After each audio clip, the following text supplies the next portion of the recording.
जन्मपत्री का सप्तम भाव यानी कि 7th हाउस दर्शकों अक्सर आपको सिर्फ एक ही बात की जानकारी देता है। आप ऐसा मान के चलते हैं यानी कि सिर्फ विवाह विवाह और विवाह, परंतु बहुत कुछ है दर्शकों। आइए इस वीडियो में देखते हैं कि सप्तम भाव हमारी कुंडली का हमें कौन कौन से विषयों की जानकारी दे सकता है। यानी जब कुंडली पर हम ध्यान दें, जन्मपत्री पर हम ध्यान दें और मन में इन विषयों पर प्रश्न आए तो सप्तम भाव से संबंधित एनालिसिस कीजिए। दर्शकों, ऐसे ही भाव और भावेश से संबंधित विभिन्न तरह की वीडियोस हैं हमारे इस चैनल पर। आपको सिर्फ चैनल को सब्सक्राइब करना है और प्लेलिस्ट पर आना है। वैसे उसका लिंक डिस्क्रिप्शन बॉक्स में भी दिया जाएगा। आइए वीडियो की शुरुआत करते हैं।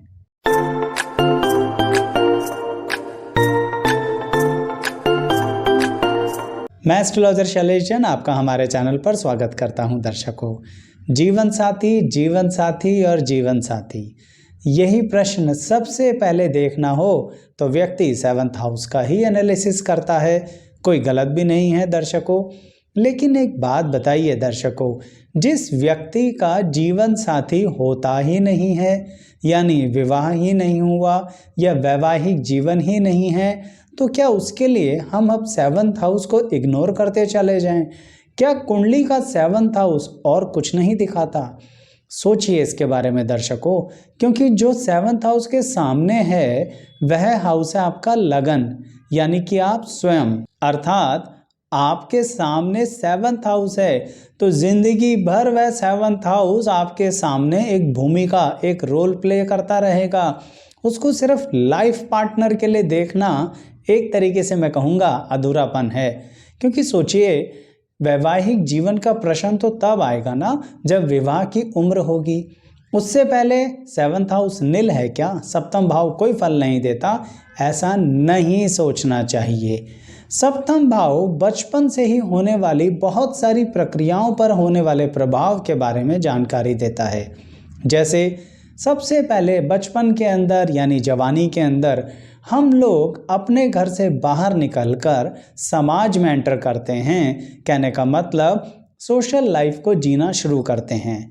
अब किसको कैसी सोशल लाइफ मिलेगी, किसको किस तरह के मित्र मिलेंगे, कौन किस तरह की सामाजिक कुरीतियों को जानेगा या फिर समाज की क्वालिटीज़ को समझेगा या अपने आप को संतुलन के साथ आगे लेके जाएगा, यह सारी बातें सप्तम भाव दर्शाता है दर्शकों। जैसे कि आपके सोच, विचार और व्यक्तित्व या वैचारिक मतभेद किस तरह के रह सकते हैं समाज के साथ, या इसे ऐसे कहिए सामाजिक और मान प्रतिष्ठा आपकी किस तरह की रह सकती है, यह आपकी कुंडली का 7th हाउस बहुत डिटेल में बताता है। 7th हाउस पर पड़ने वाले प्रभाव, 7th हाउस में बैठी हुई राशि, 7th हाउस में बैठा हुआ ग्रह, यह सब कहीं ना कहीं इस तरफ दर्शाते हैं कि आखिर इस दुनिया में आपके वैचारिक मतभेद रहेंगे या फिर बहुत अच्छे से आप अपनी वैचारिक प्रतिष्ठा को बनाएंगे। देखिए, जब आप यंग एज से आगे आकर, या फिर चलिए यंग एज की ही बात करते हैं, आप अपने कॉलेजेस में हैं तो वहाँ पर आप किस तरह के क्लब्स में जाएंगे। क्लब समझ रहे हैं ना, गलत मत समझिएगा। क्लब्स मतलब किस तरह के ग्रुप्स को ज्वाइन करेंगे, किस तरह की एसोसिएशंस को ज्वाइन करेंगे, किस तरह से अपने कॉलेज में एकेडमिक्स के साथ साथ अदर एक्टिविटीज़ में आप पार्टिसिपेट करेंगे, और क्या कॉलेज जाएंगे भी या अपने घर से ही पढ़ाई करेंगे, क्योंकि करस्पॉन्डेंस भी तो बहुत बड़ी इंपॉर्टेंस वाली चीज़ है। दर्शकों, ये सारी बातें आपका 7th हाउस बताता है, जिसे सामान्य तौर पर अगर हम एक शब्द में समराइज करें तो बचपन से क्या इंट्रोवर्ट रहोगे या एक्सट्रोवर्ट रहोगे, यानी अपने ही मन में, अपने ही दुनिया में जिंदगी बिताओगे या लोगों के बीच में बैठोगे, अर्थात किस तरह के लोगों के साथ संगठन बनाना पसंद करोगे, जिसे सामान्य तौर पर आप मित्रता भी कह सकते हैं। यह सारी बातें 7th हाउस आपकी कुंडली का चुपचाप बता जाता है। ठीक ऐसे ही दर्शकों, कई बार परिवार में, रिश्तेदारी में या बहुत करीबी रिश्तों में कुछ ऐसे झगड़े हो जाते हैं जो व्यक्ति करना नहीं चाहता, परंतु फिर भी उसके भाग्य में ऐसे झगड़े आते हैं जिसके कारणवश उसके साथ कोर्ट कचहरी हो जाती है। सिंपल वे में बात करें तो फैमिली डिस्प्यूट्स के चलते सिविल कोर्ट केसेस में व्यक्ति अपना समय और पैसा खराब करता है। तो क्या आपके साथ ऐसा होगा? 7th हाउस बताता है। देखिए दर्शकों, 7th हाउस ये भी बताता है आप अपना कितना समय अपने रिश्तेदारी में खराब करेंगे या अपने रिश्तेदारों के प्रति खराब करेंगे और फिर वही रिश्तेदार पलटकर आप पर कोर्ट केस करेंगे। ये बात मैंने इस तरह से इसलिए कही क्योंकि 7th हाउस से आज तक सिर्फ आप लोग फैमिली डिस्प्यूट्स के मामले में वैवाहिक जीवन में होने वाले डिस्प्यूट ही देखते थे, बाकी रिश्तेदारों को तो आप भूल ही जाते थे। जबकि 7th हाउस बाकी रिश्तेदारों के साथ भी हमारे कनेक्शंस को दर्शाता है। कहने का तात्पर्य किस तरह के रिश्तेदारों से हमें चौकन्ना रहना चाहिए, ये बात 7th हाउस बताता है। अब देखिए, बात जब समाज की हो रही है तो एक वो समाज होता है जिसमें आप पैदा हुए, एक वो समाज होता है जिसमें आप अपना कार्य करते हैं, करियर करते हैं, और उस करियर और कार्य को करते करते कई लोग तो दूसरे समाज में ही चले जाते हैं। कहने का तात्पर्य विदेश। अब क्या विदेश में जाके सभी लोग सुखी हो जाते हैं? क्या सब लोग एकदम मज़े में रहते हैं? अक्सर तो यही सोचा जाता है कि विदेश चले गए तो बहुत धन लाभ कमा रहे होंगे। एक बार पूछ तो लीजिए उनसे, क्या विदेश जाके उन्हें सही में संतुष्टि मिल रही है? सभी को।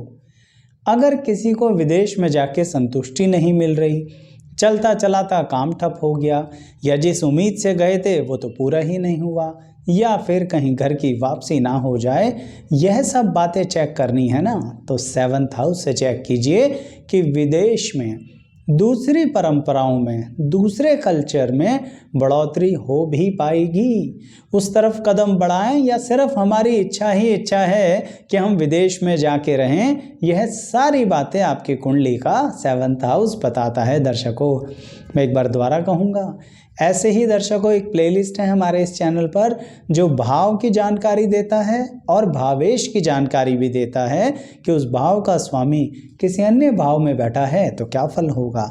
यानी आप अपनी कुंडली पर अप्लाई करके देख सकते हैं। उस प्लेलिस्ट का लिंक डिस्क्रिप्शन बॉक्स में तो दिया ही जाएगा, पर चैनल सब्सक्राइब करके आएंगे तो और भी खुशी मिलेगी। और साथ ही और अधिक खुशी कब मिलती है? जब पैतृक संपत्ति किसी के भाग्य में होती है। लेकिन दर्शकों, क्या पैतृक संपत्ति पाने के लिए कोर्ट कचहरी करनी पड़ेगी? एक बात सोचिए, पैतृक संपत्ति में अगर कोर्ट कचहरी करनी पड़ जाए तो इसका मतलब हमारे रिश्तेदार ही तो टांग अड़ा रहे हैं। वह बहुत करीबी रिश्तेदार भी हो सकते हैं, भाई बहन तो बात ही अलग है, वो तो होंगे ही होंगे। इसका मतलब पैतृक संपत्ति में किसी वजह से कोई डिस्प्यूट आएगा तो आ गया ना आपका आंतरिक समाज, आपका करीबी समाज। अगर उसको पहले से ही देख लेते अपने सप्तम भाव में तो थोड़ा अलर्ट रहते। क्यों? क्योंकि आपके अंदर भी कुछ कमियां हो सकती हैं जो आपने बचपन से ध्यान नहीं दी। इसे उदाहरण के साथ बताता हूँ। मान लीजिए किसी व्यक्ति के 7th हाउस में गुरु ग्रह स्थापित हैं। अभी राशि की तो मैं बात ही नहीं कर रहा। वह व्यक्ति अपने परिवार, भाई बहन, रिश्तेदारों के साथ कंफ्यूज ही रहता है। कैसे कंफ्यूज रहता है? आपने सुना होगा ना एक कहावत कि ना तो साथ रहते बनता, ना ही दूर रहते बनता। कहने का मतलब ये रहा, व्यक्ति के दिमाग में हर समय चलता रहता है मेरी फैमिली में क्या चल रहा होगा, मेरी फैमिली वाले क्या कर रहे होंगे। चाहे उसके फैमिली वाले उसको कुछ बताना चाहें या ना बताना चाहें, लेकिन दिमाग 24 घंटे वहीं लगा रहता है। यानी ना तो परिवार छोड़ते बनता है और ना ही परिवार जोड़ते बनता है। अर्थात यह फीचर उसको अपनी ज़िंदगी में महसूस देगा। तो क्या करें फिर? इस बात का पहले से ही जानकारी रख लेते हैं। इसका मतलब हम एक मिडवे निकाल लेते हैं जिसके कारणवश ना तो परिवार से बिगड़े और ना ही ऐसा हो कि हम परिवार के बिना कहीं दूर रह ही नहीं सकें। इसलिए कह रहा हूँ, चीज़ को अगर पहले से एनालाइज कर लेंगे, सप्तम भाव की सही जानकारी ले लेंगे तो अपनी ज़िंदगी को थोड़ा सा सरल बना लेंगे। दर्शकों, इसी बात के लिए एक और उदाहरण लेते हैं और वह उदाहरण बड़ा प्रचलित है। क्या सप्तम भाव में मंगल ग्रह बैठे हैं? आपने तो सीधा बैठ के सोच लिया मांगलिक हो गए आचार्य जी, मांगलिक हो गए। मांगलिक शादी के लिए ही सोच लेना, क्या अन्य विषयों के लिए वह मंगल शांत होकर बैठ गए? कुछ नहीं करेंगे। दर्शकों, जैसा कि आप जीवन साथी के बारे में जानना चाहते हो ना यहाँ से, वैसे ही आप जानते हैं पार्टनरशिप के बारे में भी यहीं से देखा जाता है। और यह पार्टनरशिप अक्सर आप लोग सिर्फ और सिर्फ जो व्यापारिक पार्टनरशिप है उस पर ध्यान देना चाहते हो।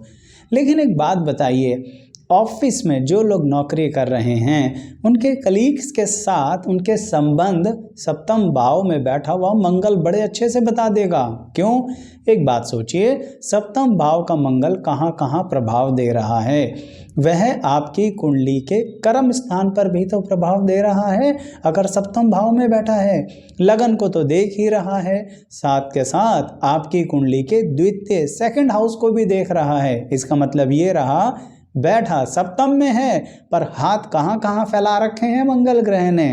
यानी आप ऑफिस के अंदर किस तरह का व्यवहार रखते हैं? कहीं ऐसा तो नहीं बहुत ज़्यादा एग्रेशन या बहुत ज़्यादा एनर्जी के कारण अपने जूनियर से भी एक्सपेक्ट कर रहे हो और सीनियर से भी लिमिट से ज़्यादा एक्सपेक्ट कर रहे हो? कहीं ऐसा तो नहीं पैसा इन्वेस्ट करने के चक्कर में ऐसे ही आंख मूंद के इमोशनली एक्सपेक्ट किए जा रहे हो कि अब इस पैसे का रिटर्न आएगा, जबकि एनालिसिस ठीक से किया ही नहीं? और कहीं ऐसा तो नहीं कि अपनी गलतियां देखनी ही नहीं आती?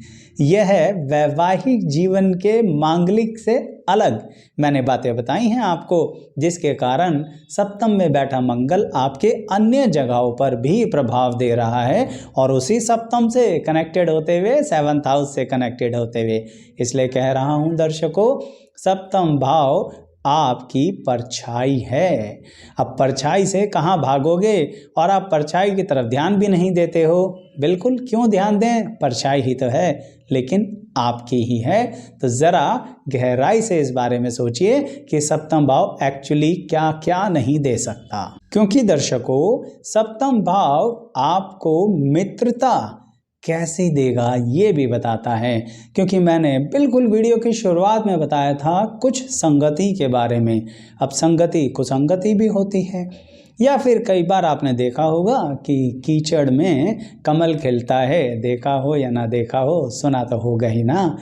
परंतु कहने का तात्पर्य ये है कि कोई ग्रह, कुछ योग ऐसे हो सकते हैं जिसके कारण बचपन से लेके जवानी तक या मिडिल एज में कई बार सप्तम के कारण आपको बहुत सी ऐसी तकलीफ़ें झेलनी पड़े जिसके कारण आपके मान सम्मान पर बहुत बार नेगेटिव प्रभाव पड़े। लेकिन क्या आप उससे अपने आप को रिवाइव कर पाएंगे? क्या आप सही में नई ऊर्जा के साथ आगे बढ़ पाएंगे? ये आपका सप्तम भाव बताता है। इसे एक उदाहरण के साथ बताता हूँ। मान लीजिए सेवंथ हाउस में आपके शनि ग्रह बैठे हैं। मतलब तो बहुत सारे हैं, पर एक छोटी सी बात बताता हूँ। यहाँ पर बैठकर शनि ग्रह एक बात तो पक्के तौर पर कहना चाहते हैं कि कर्म आपको ज़बरदस्ती करना पड़ेगा। बैठे बिठाए कुछ नहीं मिलने वाला। मैं फिर बोलूँगा, वैवाहिक जीवन की तो मैं बात ही नहीं कर रहा हूँ। क्यों? क्योंकि उसके लिए तो आप बहुत कुछ देख चुके हैं। परंतु कर्म की दिशा में आपको कहीं ना कहीं बहुत ज़्यादा अपनी डेडिकेशन दिखानी पड़ेगी। कई चीज़ों को लेके आपको ज़िंदगी में सैक्रिफाइसेस करने पड़ेंगे। क्यों? क्योंकि शनिदेव कहते हैं कॉस्ट और बेनिफिट को कंपेयर करना सीख लो। यानी कितनी लागत लगा रहे हो तभी तो कितना बेनिफिट होगा।